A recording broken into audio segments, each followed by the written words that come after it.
Muito bem, moçada, vamos lá? Questão número 30, continuando os nossos exercícios a respeito de competência tributária e tributos. Estamos fazendo de competência e em seguida vamos entrar naqueles exercícios relativos a tributos. Então vamos lá. Questão número 30. A questão número 30 determina que o estabelecimento... Vamos lá, Vitor, bota lá na 30 para mim aqui. Isso, obrigado. 30. O estabelecimento em caráter geral da definição da base de cálculo, do fato gerador, dos impostos criminados na Constituição, há que ser feito por lei complementar. Sim, já fizemos na verdade, essa 30. É verdade, não tem problema. Vamos fazer agora a 31. A 30 nós já havíamos feito, que havíamos antecipado. 31. Assinale a assertiva incorreta. No âmbito da legislação concorrente, a competência da União limitar-se-á a estabelecer normas gerais. Voltando para mim. Minha gente, o artigo 24 da Constituição determina que União, Estados e Distrito Federal poderão legislar concorrentemente sobre direito tributário. E o parágrafo 1º determina que no âmbito dessa legislação concorrente, parágrafo 1º do artigo 24, no âmbito dessa legislação concorrente, a União limitar-se-á a estabelecer normas gerais. E já sabemos, mediante lei complementar federal. Certo? Então, a primeira afirmativa está correta. Nós estamos buscando a questão afirmativa incorreta. Vamos adiante.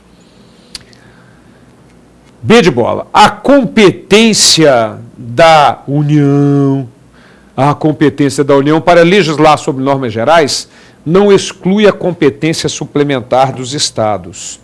Voltando para mim, é exatamente isso, o que está no parágrafo 2º do artigo 24 da Constituição.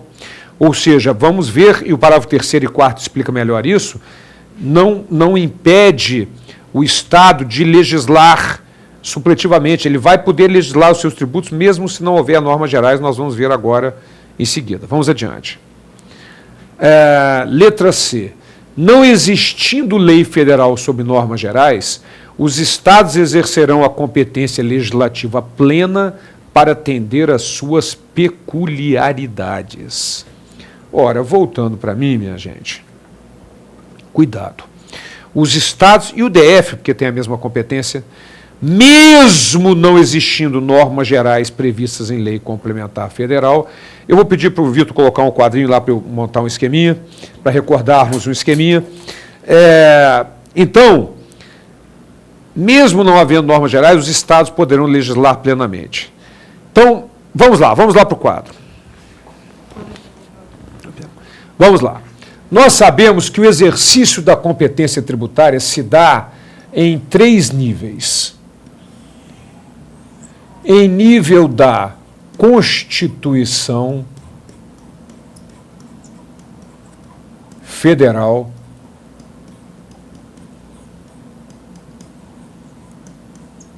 em nível de Constituição Federal, em nível de Lei Complementar Federal,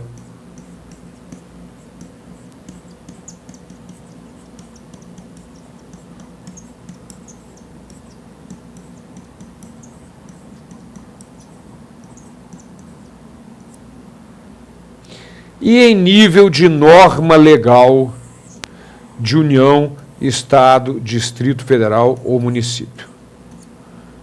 Norma legal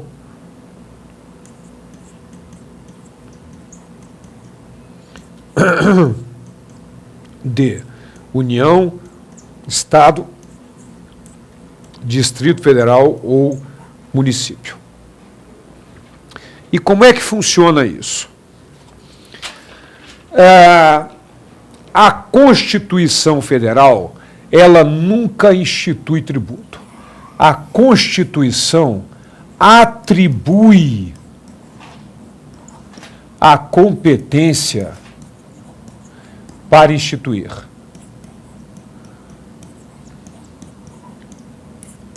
Ela não institui tributo.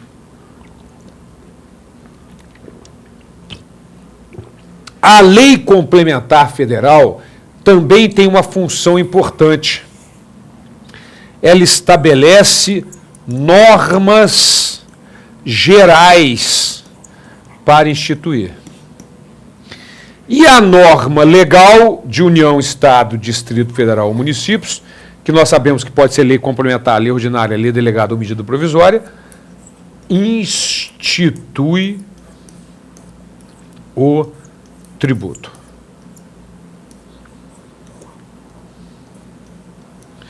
É assim que funciona o exercício da competência tributária, nestes 3 níveis. Maravilha.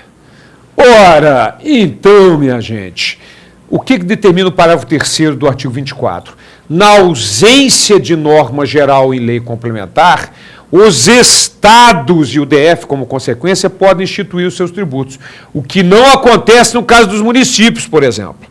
Se não houvesse norma geral com relação a impostos municipais, os municípios não poderiam instituir os seus impostos. Mas no caso dos estados podem, inclusive nós temos um caso típico, o IPVA, ele não tem norma geral prevista em lugar nenhum, porque o IPVA ele foi criado como imposto provisório sobre veículo automotor. Não havia norma geral, assim como não há em lugar nenhum. E os estados instituíram normalmente o IPVA.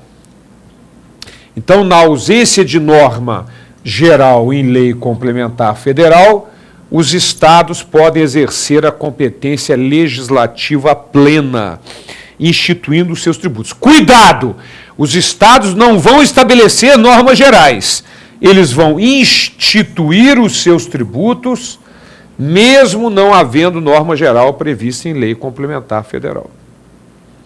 Parágrafo 3º do artigo 24 da Constituição. Mas voltando para mim, e vamos voltar para a questão em seguida, voltando para mim, vocês sabem que, vamos imaginar IPVA. IPVA incide sobre veículos, determinada lei estadual determina que incide sobre veículos terrestres, anfíbios, aeronaves, embarcações, etc. Muito bem.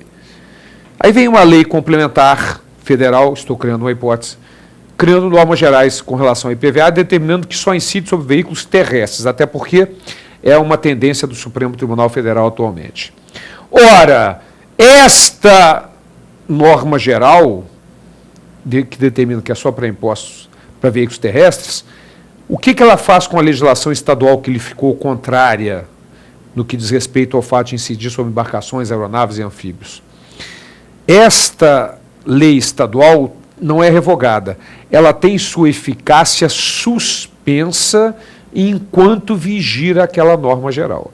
Isso está no parágrafo 4º do artigo 24 e nós vamos precisar desse conceito na nossa questão. Vamos voltar para a questão. Letra D de dado. A superveniência de lei federal sobre normas gerais suspende a eficácia da lei estadual no que lhe for contrário. Exatamente. Cuidado. Não revoga, suspende a eficácia. O que é completamente diferente, porque se revogasse e fosse alterada a norma geral, a lei complementar sobre norma geral, a lei estadual não recuperava vigência, mas recupera, porque não há uma revogação e sim uma suspensão da eficácia. E na última, a Constituição não prevê as normas de direito tributário como pertencendo ao âmbito da legislação concorrente. É lógico que prevê, portanto, essa é incorreta, essa é a nossa resposta. Vamos lá, a letra E é a nossa resposta. Porque o artigo 24, inciso 1º da Constituição Federal, estabelece exatamente esse detalhe. Legal? Então, muito cuidado com o artigo 24 e seus parágrafos, com relação à possibilidade dos estados instituírem os seus impostos, mesmo não havendo norma geral em lei complementar federal. Sempre lembrando que os estados não legislam sobre normas gerais. Quem faz isso é somente a União. Os estados vão instituir os seus impostos, mesmo não havendo norma geral em lei complementar federal. Legal? Como é o caso do IPVA. Próxima questão. Questão 32. Para efeitos administrativos, a União poderá articular sua ação em um mesmo complexo geoeconômico e social, visando a seu desenvolvimento e a redução das desigualdades regionais. Nesse contexto, disporá sobre isenções, reduções ou diferimento temporário de tributos federais devidos por pessoas físicas ou jurídicas. E ela o fará de que forma? Vamos ver as opções. Resolução do Senado Federal, decreto legislativo, lei complementar, lei ordinária, lei delegada ou medida provisória. Então, minha gente, na verdade, esta é uma questão extremamente mal elaborada, porque pode ser por lei complementar, pode ser por lei delegada, pode ser por medida provisória e pode ser por lei ordinária. Lógico, não há impedimento de que seja por quaisquer dessas 4 normas. Lei complementar, lei ordinária, lei delegada ou medida provisória. Mas o examinador considerou como correto, marque lá para nós, Vitão, letra D de dado, lei ordinária. Não há uma explicação razoável para essa questão do examinador, a não ser o fato de que o artigo 150, parágrafo 6º da Constituição, utiliza a expressão lei específica para conceder esses benefícios fiscais, então o examinador achou por bem que seria lei ordinária, mas na verdade não é essa exigência. É uma questão interessante, muito mal elaborada, porque fica com várias respostas, seria a letra C com resposta, D também e E também, mas é importante que vocês saibam que se eventualmente acontecer isso de novo, nós vamos ter que marcar a lei ordinária, embora saibamos que há esse erro por parte do examinador nessa questão. Muito bem, voltando para mim, então nós terminamos aqui as questões sobre competência tributária e vamos entrar agora naquelas relativas a tributos, já falei com vocês, porque na verdade, se mesclam os dois conceitos, os dois módulos. Mas vamos ver sobre tributos, essas questões de provas selecionadas e adaptadas. Vamos lá. Questão 33. A lei complementar, de modo geral, em matéria tributária, é utilizada para, entre outras matérias, estabelecer normas gerais, já sabemos disso. Já em relação ao ICMS, ela possui atribuições específicas. Sobre estas, julgue os itens abaixo. Em seguida, assinale a opção correta. Cabe à lei complementar, em tema de ICMS, vamos lá. Primeiro, definir suas alíquotas em operações interestaduais com gás natural, seus derivados, lubrificantes e combustíveis. Não, minha gente, na verdade, não cabe à lei complementar, isso cabe a convênio entre os estados. Este é o ICMS monofásico e será fixada as suas alíquotas através de convênios. Cuidado, que o artigo 155, parágrafo 2º, inciso 12, a linha G, 155, parágrafo 2º, inciso 12, a linha G da Constituição, diz que cabe à lei complementar federal estabelecer como os convênios serão celebrados. Mas as alíquotas, de acordo com o artigo 155, parágrafo 4º, serão fixadas por convênios e não por lei complementar. Já o item 2, definir os combustíveis lubrificantes sobre os quais incidirá uma única vez, está correto, lá no artigo 155, parágrafo 2º da Constituição Federal, inciso 12, disciplinar o regime de compensação, também no artigo 155, parágrafo 2º, inciso 12, e prever casos de manutenção de crédito, também, artigo 155, parágrafo 2º, inciso 12 da Constituição Federal. Portanto, estão corretos os itens 2, 3 e 4, gabarito letra E.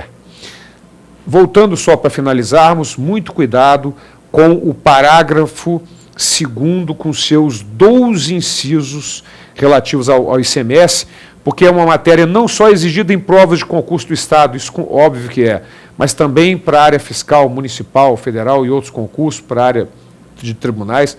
O parágrafo 2º, muito extenso, do artigo 155 da Constituição, que trata do ICMS, é sempre muito cobrado. Legal? Até a próxima aula com exercícios.